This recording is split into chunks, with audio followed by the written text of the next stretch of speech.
Welcome back.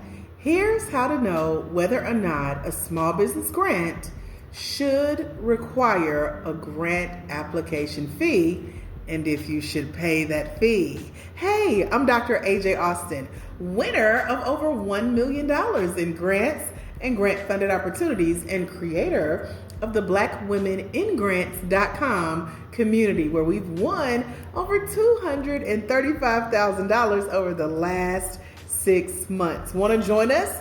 Come on over to blackwomeningrants.com. You can also like this video and subscribe to this channel for more tips, because I'll be dropping gems that I share in the mentorship program for how to know if grants are legit, if you should apply, and how to win. Okay, let's talk about it.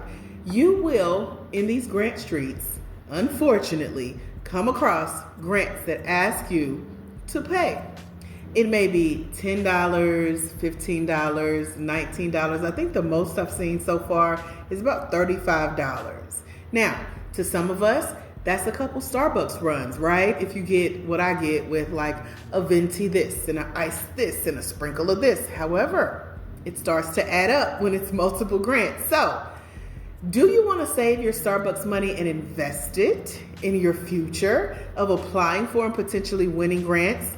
Let me just share a part of my story. So I applied for a grant that had a $35 application fee. That's how I know that's the largest I've seen so far. I happen to know that this was a legit opportunity because I had won a grant from that organization before.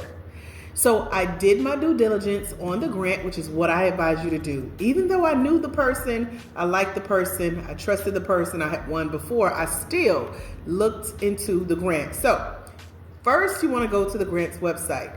Read the eligibility requirements. Like we talked about in a previous video, go find other winners. Are people winning this money? Ask yourself, what could they be doing with the funds?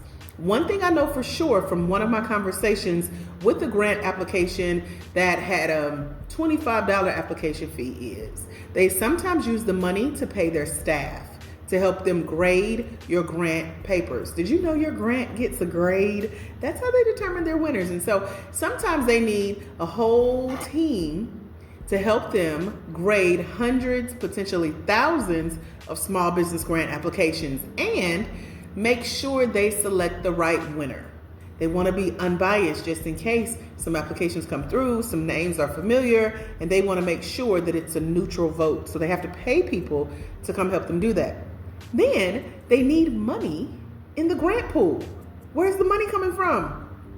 So we'll talk about in a future video where money comes from for for-profit small businesses. So that's why this channel is for Black women in grants. Those of you who have started for-profit small businesses as a Black woman here in the United States. Now, if you're watching this anywhere else in any other country, child, I don't know what's going on in your country, okay? I've been an American all my life, all 44 beautiful, glorious years of my life, okay? So we deal with the United States, and here in the U.S., these are where the grants have to follow the laws of this country. And so while our grants are available nationally that we apply for, our money comes from different sources, different than nonprofits. So as a for-profit business, you want to stay tuned to see where the money resides, okay? I think I can dance a little bit. Anyway, grants have to get their money from somewhere. So let's imagine everybody's paying, back to the first example, $35 in application fee. You got 100 people paying that. That's a good lump sum. That's enough to pay a team and enough to award the grant. So do the math. If they say in their terms and conditions, which every legit grant should have a page for their official terms and conditions, rules and regulations, eligibility requirements, how to play their game and win that grant. They should be able to tell you how many winners they're looking for. Is it just one? Is it multiple? Also, they should be able to tell you how many applications or when they'll cut the applications off. And if you request, you should be able to get a number, a count for how many people apply for that grant. And when you do the math, 35 people paying $35, 100 people paying $35. That's where that money comes from, okay? In this case. So I went on, I paid the $35. I did my due diligence. She did have winners because I was one of them.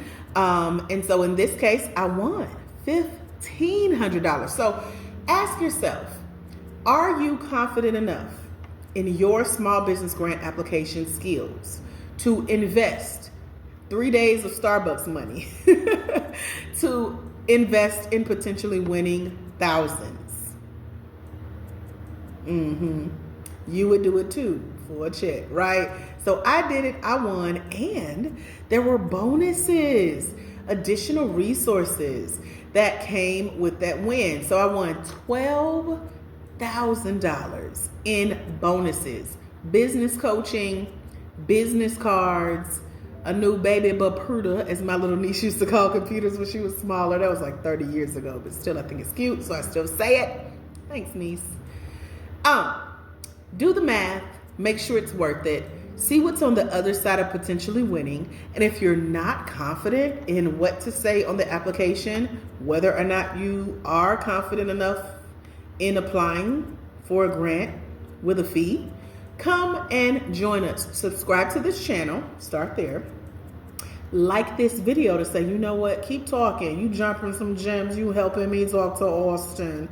That's my fake accent. I don't know where that's from. I'm from Georgia, a country girl. But anyway, you can also come and join us over at www.blackwomeningrants.com.